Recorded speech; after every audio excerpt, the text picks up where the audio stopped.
Ang ating pag-uusapan sa umaga ito, mga kapatid, ay kinuha po natin sa aklat ng Jeremiah, chapter 30, verse 17. At binasa nga po na kanina, ulitin ko lang po. Jeremiah 30, verse 17. God said, because you've been rejected and outcast, and nobody cares about you, I will restore health to you, and your wounds I will heal. Sa Tagalog, ibabalik ko ang kalusugan mo at pagagalingin ang iyong mga sugat. Kayo'y tinawag nilang mga itinakwil. Ang Zion na walang nagmamalasakit. Ang Diyos po ang magpala sa pagkabasa ng kanyang mga salita. Ang title po ng ating pag-uusapan, ng ating topic sa umagang ito is about, pag-uusapan mo natin ay about rejection, at ang title po is The Blessings of Rejection. Naniniwala po ako na sa edad natin ito ay nakaranas na tayo ng rejection. In any ways. Ilang beses na po ba tayo na-reject? Ilang beses tayong nakaranas ng rejection? Minsan, mga simpleng rejection lang, pero bumabaon yung kirot, yung sakit sa ating mga puso. Pero dapat po natin maunawaan na maging ang mga blessings po, ay ang mga rejections ay may blessing din po. At ano nga ba ang mga blessings behind dito sa mga rejections na to? Sino na po dito sa atin na nakaranas na ng mga reject? Lahat na tayo halos, di ba? Mga simple lang. Mahirap maging masaya kapag feeling natin hindi ka tanggap ng mga taong nakapalibot sa iyo. Tama po ba? Kahit sa pamilya mismo. Pagka-feeling mo, hindi ka tanggap na kahit ng mga katabi mo, kahit anong saya ang ginagawa ninyo, mahirapan kang magsaya. Then andun yung feeling na hindi ka belong, hindi ka tanggap. Rejection. Walang sino man po sa ating mga kapatid ang nais o nagnanais na ma-reject. Subalit, ang isang realidad, tayo lahat ay nakaranas o nakakaranas o magdaranas ng iba't ibang uri ng rejection. Nobody likes to be rejected. Subalit, ang reality mga kapatid, tayo lahat ay makakaranas talaga nito sa mga binata at tayo mga panahon natin, wala pa kasi tayo dito ngayon, mga binata at mga dalaga. Naniniwala po kasi ito naranasan ko Nung panahon ko binata pa, pinakamasakit na rejection na naranasan ko, yung bang love ko siya pero iba ang love niya. Di ba? Gusto ko siya pero hindi iba ang gusto niya. Ang sakit nun.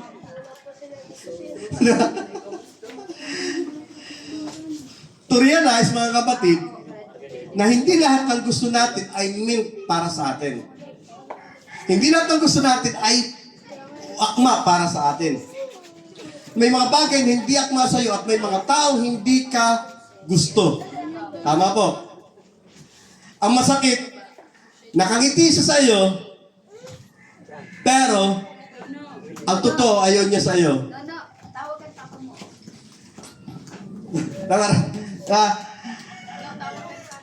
Not every people in our life will open their arms to accept us. Some of them, ang iba sa kanila, tatraido rin tayo. Yung iba sa kanila, i-disappoint tayo. At ano ang pinakamasakit, mga kapatid? Isa sa masakit, kahit mismo mga pastor natin, mga church leader, maaaring mislead tayo. Totoo po yan. Bakit ko po sinasabi ito ng sorry sa word garap, alam ba? Bakit ko po sinasabi ito ng tahasan? Naranasan po namin yan. Ilang beses. You will be rejected at kahit gaano ka pa kagaling, tanda po natin ito mga kapatid, kahit gaano pa tayo kagaling, kahit gaano pa tayo katalino, kahit gaano pa tayo kagifted, may mga potential pa rin mga kapatid natin na may mga tao hindi ka ma-appreciate. Tama po? That's the reality of life. You will be rejected in any way. Ang rejection, mga kapatid, ay masakit. Napakasakit na ma-reject. At ang rejection, the rejection has the power or potential to have a devastating effects in our life. At kapag hindi natin ito naagapan, that rejection, mga kapatid, will have a permanent damage sa ating mga buhay. May mga kaibigan na sobrang loyal sa iyo, but time will come that people in your life will use you and abuse you. Tama po, naranasan na po ba natin to? Na kaibigan natin, yung pala, kaibigan lang natin din, meron silang ano sa atin, pakinabang. Pag wala nang pakinabang sa'yo, wala ka na. There will be people in our life that will appreciate you and will not appreciate you and will not desire for you to succeed. Yung bang mga tipong, yung crab mentality, ugali ng Pilipino yan eh. Sorry po sa mga nakikinig. Pero ugali po talaga ng mga Pilipino yan, yung crab mentality. Kapag nakita si kapitbahay ay umahanap. Di ba? Hihilahin pa ba? Sa halip na matuwa siya, hindi. Kaya ingitan ka, kaya magalit sa iyo. Ang daming gagawing mga kwento. Sa panahon pa naman ngayon, ang daming story maker. Story maker pala. Na, may mga kaibigan na pangangakuan ka na nasa likod mo lang sila. Pero ang totoo, sinasaksak ka na sa likod. Diba? May mga kaaway po kasi na mukhang kaibigan. Yung mga urukan, gusto po. May mga kaaway na mukhang kaibigan. Yung mga plastic. Ay, katabi mo, sigurado ako, hindi urukan yan. Tao yan.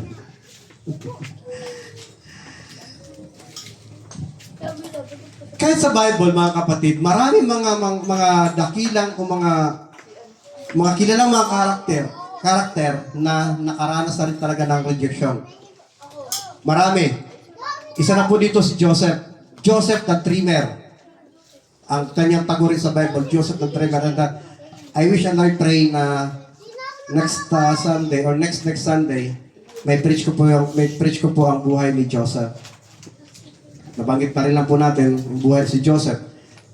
Ipagpipray ko po na ibigay sa akin ng Lord ang mga kapahayagan na mapapakinabangan po natin spiritual mula sa buhay ni Joseph, the dreamer.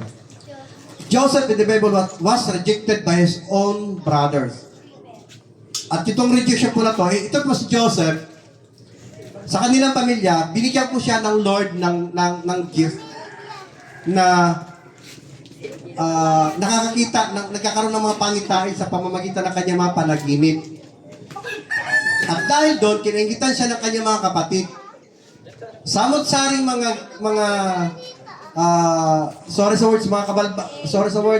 kabalbalan na ginawa mga kapatid ni Joseph dahil lang sa kanilang inggit kay Joseph. Dahil sa rejection nila kay Joseph. Na kung saan, itinapon nila sa balon si Joseph. Then, kinuha nila, ibinenta sa isang grupo ng mga ngalakal. At nung bili ng mga grupo ng mga ngalakal, ibinenta din naman siya sa Egypt. Parang parang scrap. Yung mga kalakal sa bahay. Inilabas sa bahay, ibinenta sa dumat ng mga ngalakal, din sa mga ngalakal naman, ibinenta sa junk shop. Parang ganun lang, Ganun po ang rejection na dinanas ni Joseph the Dreamer. Pag-uusapan po natin yan next week. Kahit si Moses po, Moses was rejected not just once, but countless times. During sa journey nila sa wilderness, ang daming beses na nireject ng mga Israelita si Moses. Ang daming beses to the point na gusto pa nilang impeach. Giro man, ganun, nung pa man ang impeachment ay umiiral na eh. During that journey sa wilderness, nagkaroon pa ng kudita. Muntik pa magkaroon ng kudita. Nag-attempt pa ang Israelites na magkudita para i-impeach si Moses. Ganun po katindi ang impeachment, rejection na dinanas ni Moses. Si David, mga kilala mga karakter sa Bible. Si David was experienced rejection after rejections, mga kapatid. He was in essence na na-reject siya ni Prophet Samuel. Nung time kasi, ng panahon na si Haring Saul ay gusto ng palitan ng Diyos bilang hari ng Israel dahil sa kanyang magpagsuway sa Diyos, inutusan ng Diyos si Prophet Samuel na pumunta sa lipi o sa pamilya ni Jesse. Dahil sabi ng Lord kay Prophet Samuel, doon mo makikita ang aking na pinipili na susunod na hari ng Israel. Pero hindi pinangalanan ng Diyos kung sino. Pumunta si Samuel sa pamilya, sa bahay ni Jesse, tiningnan lahat ang mga anak ng mga lalaki. Katunayan, ilan sa mga kapatid ni David ay mga sundalo that time, mga mandirigma, matatapang na tao, malalakas, matitipuno. Pero nung makita ni Prophet Samuel ang mga kapatid ni David, sabi niya, Lord, wala akong nakikita dito na may potential na maging next king ng Israel. Sabi ng Lord, meron dyan sa pamilya ni Jesse. Kaya sabi ni Jesse, meron ka pa po bang isang anak? Sabi ni Samuel, kay Jesse, meron ka pa bang isang anak? Sabi ni Jesse, meron pa po, nasa bukid at nag-alaga ng aking kawan. Sa madalas ito, pinauwi si David. At nung dumating si David doon sa bahay nila, nung tingnan siya ni Prophet Samuel, hindi rin niya nakitaan ng potential, so ng qualification, si David, upang maging next king ng Israel. Rejection agad. Bakit? Si David that time, bata pa. Payat. Maliit. Samantalang nung panahon, ang isa sa mga criteria nila o mga qualification para maging hari, ang isang harian, dapat matangkad, malaki katawan, matipuno, at syempre mature enough. Ang lahat ng yun ay hindi nakita kay David. Kaya sabi ni Prophet Samuel sa Diyos, Lord, wala akong nakikitang qualification. Sabi ng Diyos, sabi ng Lord, i-anoint mo siya, si David na, dahil siya ang pinipili ko na maging next king ng Israel. Ganon katindi ang rejection na dinanas ni David bago siya i-anoint o bago siya basbasan na maging next king ng Israel. Eto pa, nung panahon ng giyera ng Israelites at ng mga Philistine, na kung saan si Goliath ang hinarap ng Philistine sa Israel, 40 days na nila kinatatakutan si Goliath. Walang isa man na humarap kay Goliath upang labanan. Walang isa man sa mga Israelita na humarap kay Goliath para labanan. Then malaki si Goliath. Alam po natin yung kwento, pamilyar po tayo sa kwento na to. 40 days nang hinahamak ni Goliath ang buong Israelita, maging ang Diyos, dahil wala silang may tapat na panlaban kay Goliath. Dumating ang araw, syempre gera yon, nandun din mga sundalo, nandun din mga kapatid ni David sa war zone. Then 40 days na hindi umuwi mga kapatid ni David, inutusan ni Jesse si David na pumunta sa war zone. Sabi ni Jesse, anak, pumunta ka nga doon sa battlefield, sa valley. Pumunta ka sa valley, tingnan mo mga anak mo. At balitaan mo kung anong sitwasyon nila kasi wala man lang akong balita, sabi ni Jesse. Siyempre, instinct ng isang tatay, damdamin ng isang tatay. Dalamuan niya, ito pa, nung panahon pa pala, meron na palang cheeseburger. May cheeseburger na, naniniwala po ba kayo? Kasi sabi po ng Bible, sabi ni Jesse kay David, anak, punta ka doon, punta mo yung mga anak, mga kapatid mo, doon sa pinagsalabanan, dalhan mo ng keso, cheese, in English, at tinapay, burger, cheeseburger. Bahala kayo, ipapatawa ko, ayaw tumawa. Hindi, joke lang po. Joke lang po. Cheeseburger. Keso at tinapay. Yan sa Bible po yun. Keso at saka tinapay. So, pumunta naman si David. Pagdating ni David doon sa battlefield, sa halip, nayakapin siya ng kanyang mga kapatid, dahil siyempre 40 days na sila hindi nakikita-kita. Andun yung pananabik. Di ba? Nandun yung na-miss nila isa't isa. Pero hindi. Alam mo ang ginawa, anong natanggap ni David mula sa kanyang mga kapatid? Rejection. Anong sabi ng mga kapatid ni David? Why are you here? Bakit ka nandito? Hindi ka dapat nandito. Hindi ka naman sundalo. Hindi ka naman mandirigma. Isa ka lang pastol. Dapat nandun ka sa bukid, inalagaan mo tupa ng ating tatay. Ganun katindi ang rejection na dinanas ni David mula sa kanyang mga kapatid. Without knowing na yung tao na supposed na tumiter, na si David hindi dapat naroroon, ay gagamitin pala ng Diyos upang yung tao, yung Goliath na 40 days na kinatatakutan ng Israelites, ay pabagsakin. Naintindihan niyo na po?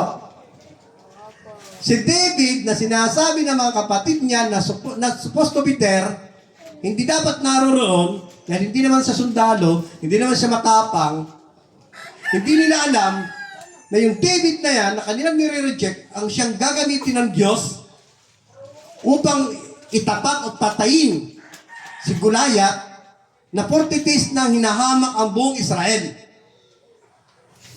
Now, I wonder mga kapatid, ano kaya ang naramdaman ng mga kapatid ni David nung mapatay ni David si Goliath?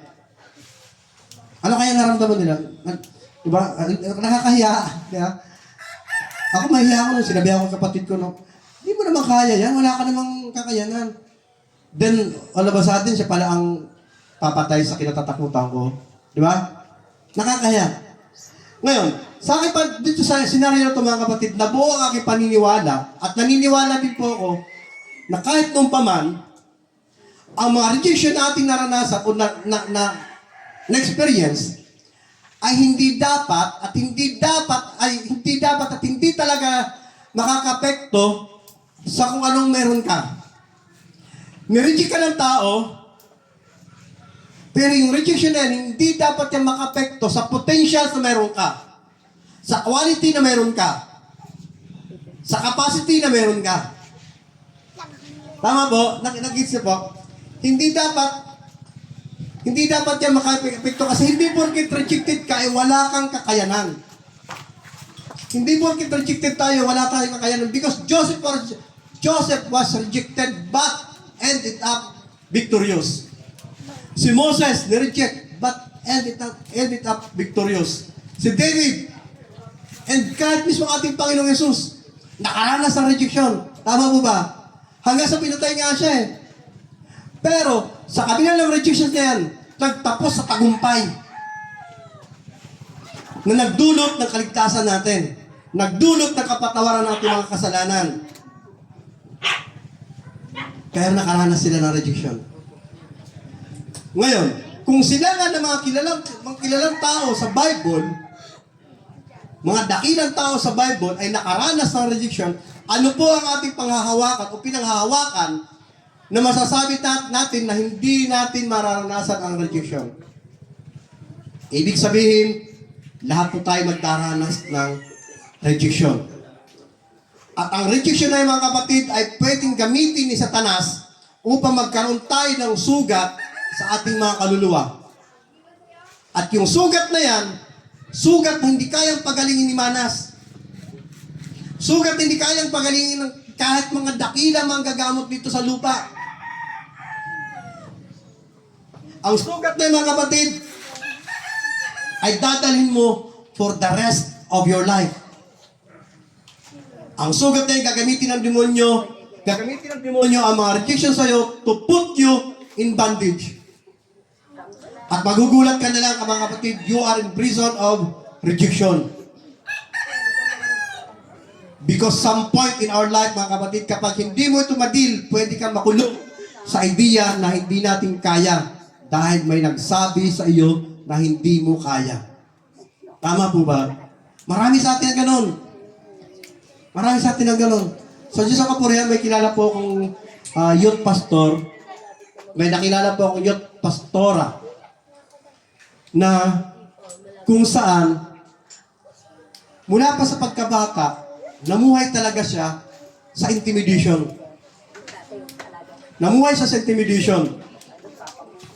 Na hanggang sa kanyang paglaki, hanggang sa siya na-ordain na as pastora, hindi niya mahakbangan ang calling sa kanya ng Diyos dahil nabubuo sa kanyang puso ang intimidation. Dahil mayroon minsan na daw niya narinig na wala siyang kakayanan. Hindi daw niya kaya. Sa Diyos po kapurihan, nung makapilosip ko po siya, actually nabuo po ang message na to sa kanya. Ibig sabihin, mga almost 1 year na po itong message na to na nahalukay ko lang po. At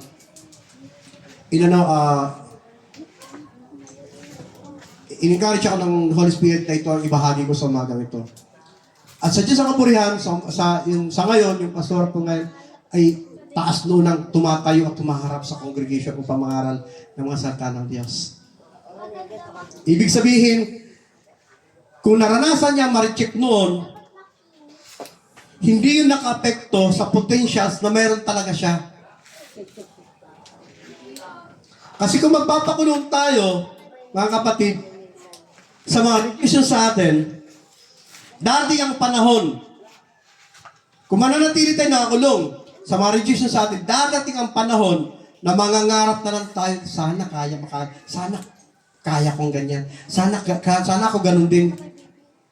Sana ganun din ako. Sana nakaya ko, sana kinaya ko, sana kaya ko. Bakit? Nakulong tayo sa rejection sa atin. Ngayon, sa umaga pong ito mga kapatid, tanungin natin ang ating mga sarili. Magpapakulong na lang po ba tayo sa opinion ng ibang tao? O lalakaran natin ang nais ng Diyos sa ating mga buhay? O lalakaran ba natin ang purpose ng Diyos sa ating buhay? Marami po sa ating mga kapatid ang hindi effective. Hindi effective, pero hindi dahil wala silang potensyal o wala silang skill.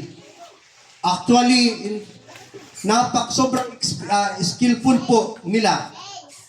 Matalino, marunong, magaling, gifted. Pero hindi epektibo, lalo na sa ministry, sa mga mananampalataya. Marami po sa mga mananampalataya, ang magagaling talaga actually, mga tinawag ng Diyos, gifted ng Diyos. Pero hindi sila effective sa ministry dahil nakakulong sila sa idea na God has not called me. God has not called you. Sa Diyos mo kapurihan mga kapatid, ang inyong pong pastor, kung nagpakulong lang po ako sa mga rejection sa akin mula pa nung simula ng aking paglilingkod sa Lord, na hanggang ngayon ay nararanasan ko pa rin po ang rejections sa aming pamilya, sa aming sa kabubuhan ng aking pamilya. Na hanggang ngayon, ako isang pastor na lalong dumami ang mga against sa aking pagpapastor dahil hindi daw po ako qualified na maging pastor. Ang sakit po sa akin. Masakit po.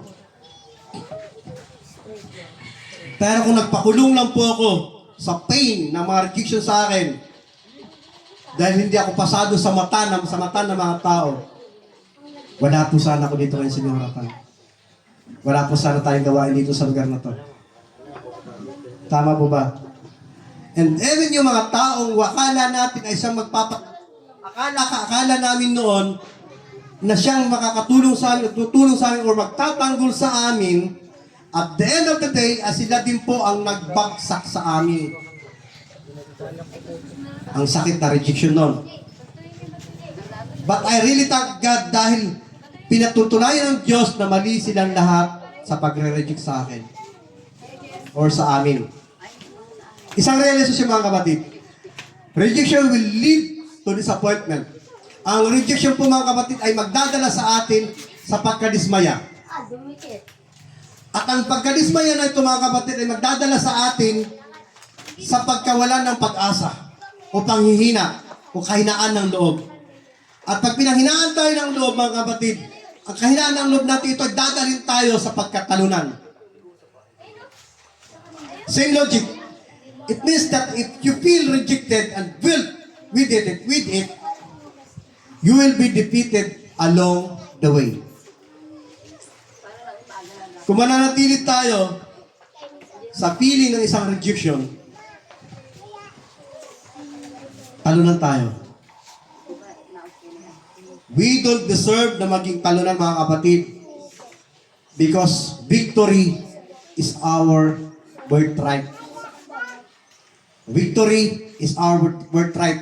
God wants us to succeed because He succeeded for you. He took your pain away at the cross. Lahat po tayo mga kapatid ay successful na. The moment that Jesus rose again from the dead, lahat po tayo ay naging mananagumpay na. Ang lahat po ay napagtagumpay na ng Panginoon. Ang tanging hadlang lang upang lubos nating makamtan ang ating tagumpay, ito ay ang ating insecurities. Insecure tayo. Do you really want to dwell into disappointment of today? Or gusto nating lumabas at isigaw, Lord, thank you for the victory is ours. Salamat Diyos, O Diyos, salamat Panginoon. Dahil ang katagumpayan ay amin. Dahil sa rejection. At dahil sa rejection mga kapatid nito, ang rejection mga kapatid, ang rejection na ating pinagdadaanan o dinanaanan is God's protection sa iyo. Point number 1. Pag nireject tayo, mga kapatid, isipin lang natin na ang rejection na ito ay pag-iingat sa atin ng Diyos. Naranasan niyo na po ba mga kapatid ang yung senaryo na ang ganda-ganda ng pinagsamahan yung magkaibigan? Ang tagal nyo na dekada na ang lumipas na maging magkaibigan kayo. Ang ganda ng samahan nyo. Sobrang close kayo. Halos plato mo ay plato niya. Ang kusina mo ay kusina niya. Ang underwear mo ay underwear na rin niya. Ganon kayo ka-close. Then, bigla-bigla inaway ka niya sa maliit lang na dahilan. Na naging dahilan ng paghihiwalay ng inyong landas. Sino na po nakaranas ng ganyan? Ako po, kami po naranasan na po namin yan. Rejection. Isang uri ng rejection sa atin. Check. Isang uri ng rejection. At madalas inaalaw ng Diyos inaalaw ng Diyos madalas inaalaw ng Diyos na ilayo ka sa mga tao close sa iyo dahil alam ng Diyos na maaring dalhin ka lang niya sa kapahamakan. May mga ganong senaryo mga kapatid. Na iaalaw ng Diyos na kayo magkaibigan ay paghihiwalayin. Dahil nakita ng Diyos, maaring nakita ng Diyos na yung kaibigan mo na yan ay hindi ka dadalhin sa mabuti. Maaring dalhin ka ng kaibigan mo na yan sa kapahamakan. May mga ganong senaryo mga kapatid, tama po? Kung kaya't minarapat ng Diyos na isara ang pintuan ng iyong pagiging magkaibigan.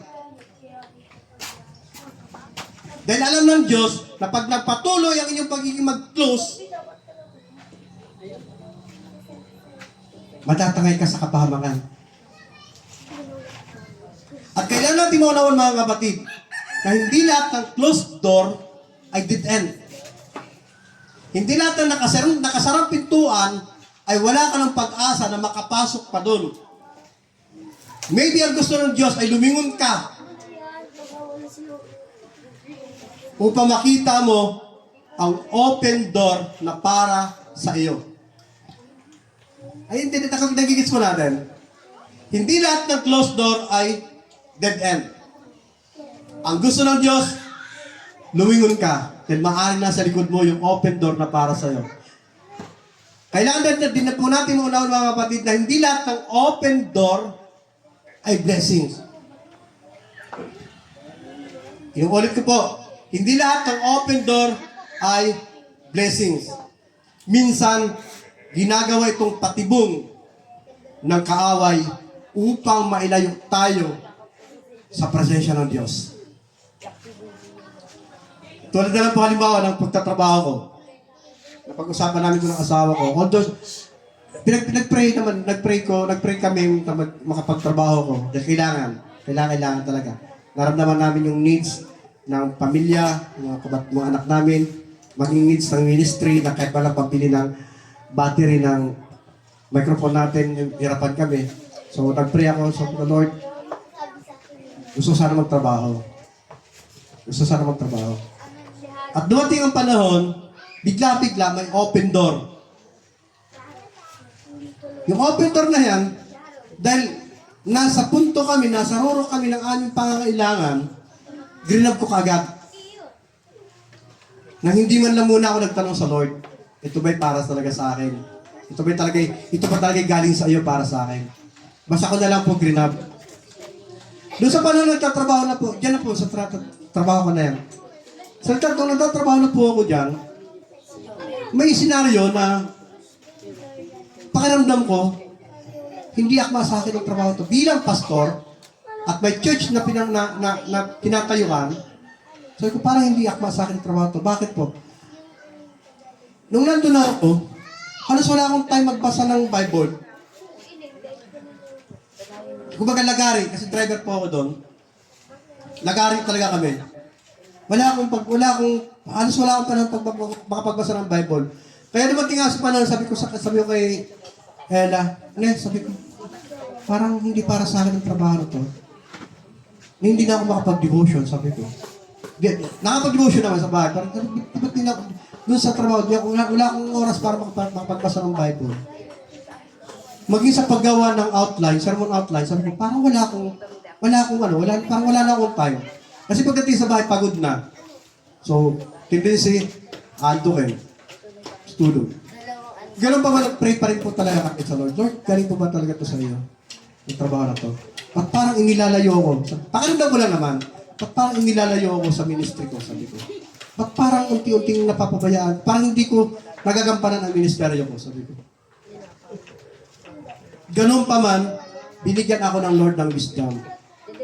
Anak, di ba may may audio Bible ka? May audio Bible ka? Di gamitin mo audio Bible mo sa cellphone. Gamitin mo audio Bible mo habang nagdadrive ka, pakinggan mo ang aking mga salita sa magitan ng audio Bible. Tama po, di ba? Wisdom. Galing sa Lord.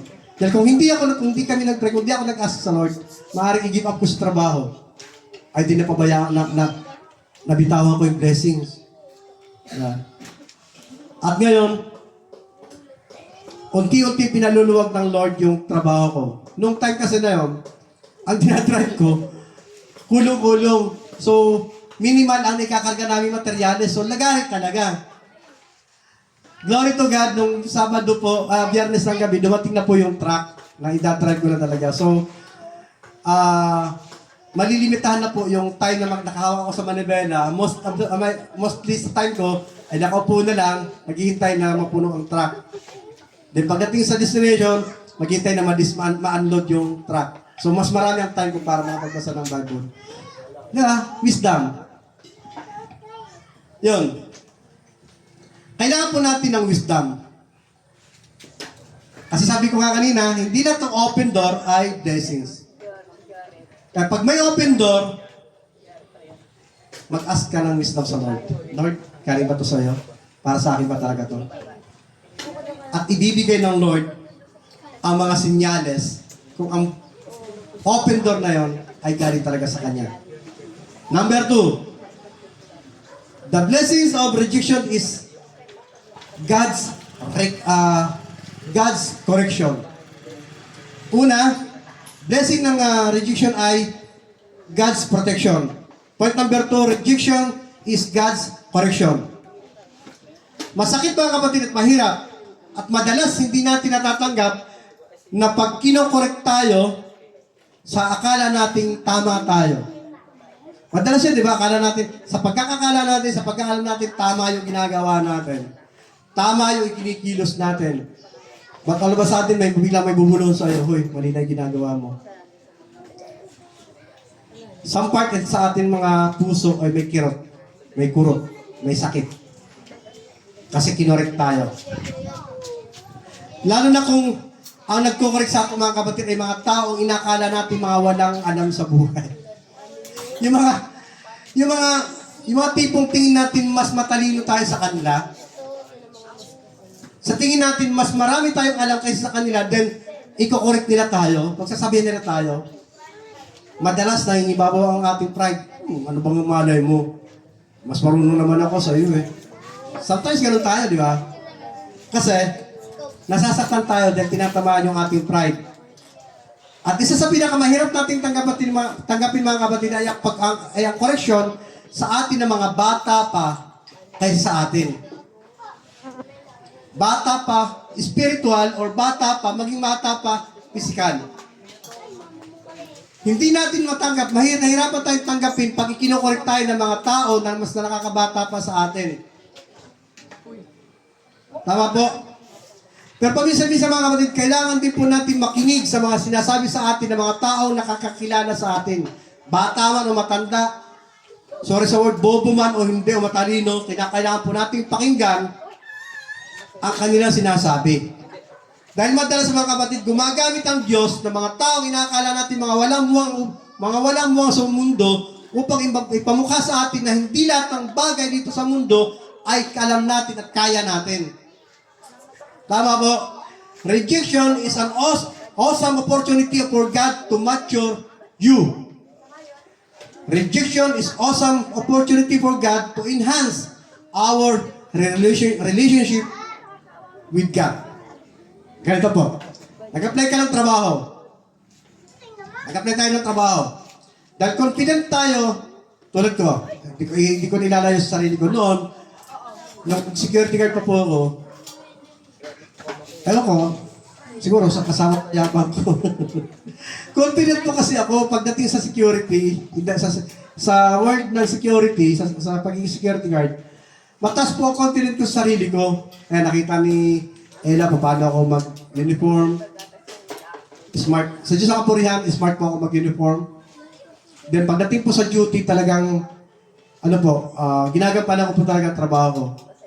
Pagdating naman po sa knowledge, regarding sa security, medyo malawak na rin po ang kalaman ko. So, pag nag-apply ako ng trabaho, nag-apply ako sa mga security agency, taas po talaga akong lumalakad at pumapasok sa opisina. Nag-confident ako, tumatakap ako. Pero kadalasan, kung saan yung agency na pinapakaasam-asam ko, doon pa ako bumagsak. Then, umuwi ako sa bahay. At doon sa bahay, saka ko lang sasabihin, Lord, bakit? Saka ko lang maaalala tumawag sa Diyos kung kailan na-reject na ako. Pero, nung mag-apply pa lang ako, dahil confident ako na matatanggap ako, hindi ako nanalangin. Hindi ako tumawag sa Diyos. Dahil confident ako eh. Pero nung mabigo ako, nung i-reject ako, nung pinag-apply ako ng trabaho, saka ako iyak sa Lord, Lord, bakit? Lord, bakit? Lord, bakit? Tama po? At sometimes, kaya hindi nila na Lord na matanggap ka doon dahil sa point number 3 na rejection is God's redirection. Ayaw ng Diyos na makapasok ka doon dahil hindi yun ang trabaho na para sa iyo. Tulad na sinabi ko kanina, na maaaring pag napasok ka doon, ay mapapalayo ka sa ministeryo na pinagkatiwala sa iyo ng Diyos. Kaya nire-redirect ka niya. Dito ka anak mag-apply. Dito ka, okay lang dito sa maliit agency na to. Tama. Dahil dito, Malugang oras mo, makakapag-serve ka pa rin sa akin. Dito malaki agency, kilalang agency yan, pero ilalayo ka naman sa akin. Ilalayo ka sa ministeryo, pinagkatiwala ko sa iyo. Nireject tayo. Then sa blessing ng Lord, nire-redirect niya tayo. Tingnan po natin ang Acts 16, verses 6 hanggang 10. Sapagkat binawalan sila ng Espiritu Santo na mangaral sa lalawigan ng Asia, naglakbay sina Pablo sa lupain ng Phrygia at Galatia. 7. Pagdating sa hangganan ng Misia, papasok na sana sila sa Bitinia, subalit hindi pinahintulutan ng Espiritu ni Jesus. Kaya't dumaan sila ng Misia at nagpunta sa Troas. Ito po yung journey ni na Apostol Pablo na kung saan nagkakaroon sila ng church visitation. Okay. Kinagabihan, nagkaroon si Pablo ng isang pangitain. Isang lalaking taga Macedonia ang nakatayo at nakikiusap sa kanya, "Marito kayo sa Macedonia at tulungan ninyo kami." 10. Pagkatapos ng pangitain ito, sabi ni Pablo, "Gumayak agad kami sapagkat natitiyak namin kami tinatawag ng Diyos upang ipangaral sa Macedonia ang magandang balita." Redirection. Mula sa Asia, nireject sina Pablo ng Holy Spirit upang i-redirect sila ng Lord patungo sa Macedonia dahil doon sila kinakailangan. Doon sila magiging epektibo sa ministeryo na pinagkatiwala sa kanila ng Diyos.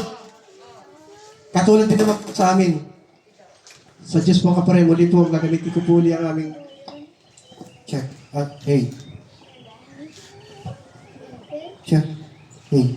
Gagamitin ko po ang kwento ng aming buhay. Nakakilala po kami sa Diyos nung kami nasa ginamit ng Diyos ay ang CBC na Pastor Brian.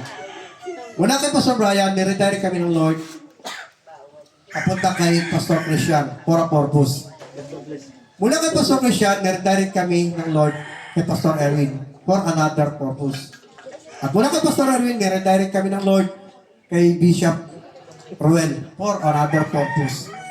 And finally, niredirect kami ng Lord dito sa inyo for a great purpose. Amen. Tandaan po natin mga kapatid, every time na makakaranas ka ng closed door, every time na makakita tayo, makakaharap tayo ng closed door, it should not create confusion, but anticipation. Every time na isasara ng Diyos ang pinto, huwag po tayo malito. Mag-anticipate ka mga kapatid that God has something special. That God has something bigger. And God has something better plan for you. At the end of the day mga kapatid, it is not about your plan. It is about what God has planned for us.